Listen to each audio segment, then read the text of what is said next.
আসসালামু আলাইকুম।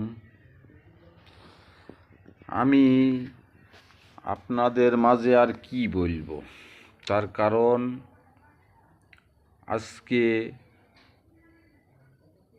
যে কাজগুলো আমি করে দিলাম কিংবা যে কাজগুলো আমি করেছি, তবে সেই অনুযায়ী আমি আপনাদের কাছে সেমন পাত্র হতে পারিনি। তার কারণ আজকে আমি চুয়াডাঙ্গা জেলার সন্তান ঠিকই, তবে আপনাদের দোষ আর কি দেব।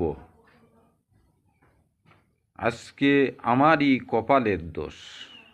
আজ কপালের দোষ যদি না হবে, আজকে এত ভয়াবহ দিন পার করে নিয়ে এসে আজকে আপনাদের সামনে আমি এখনো পর্যন্ত এসে দাঁড়াতে পারলাম না। তাহলে আমার কপালেরই দোষ, আমি কাকে দোষ দেব? তবে হ্যাঁ, আপনারা ভোট করেন, দেখি আপনারা কত দূর পর্যন্ত আগাতে পারেন। আমি আর কিছুই বলতে চাচ্ছি না, তার কারণ কি বলবো, যে আজকে আমি যে জায়গায় আমার জন্মভূমি, সেই জায়গার থেকেই আমি সেই অধিকার পালাম না। তা আমি আপনাদের কাছে অধিকার কিংবা দাবি কিংবা সেগুলো করি কি করে? সম্ভব নাই।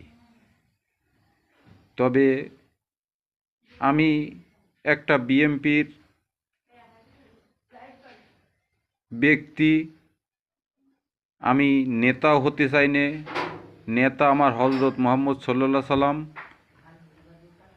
আমি একটা সাধারণ মানুষ, অসহায় দারিদ্র ঘরের সন্তান। তবে উপর আল্লাহ পাক হয়তো আমাকে এত দূর পর্যন্ত নিয়ে এসেছে, আমি আসতে পারিছি। এই আল্লাহর দরবারে ফরিয়াদ জানাই, দুই হাত তুলে শুকুর আলহামদুলিল্লাহ।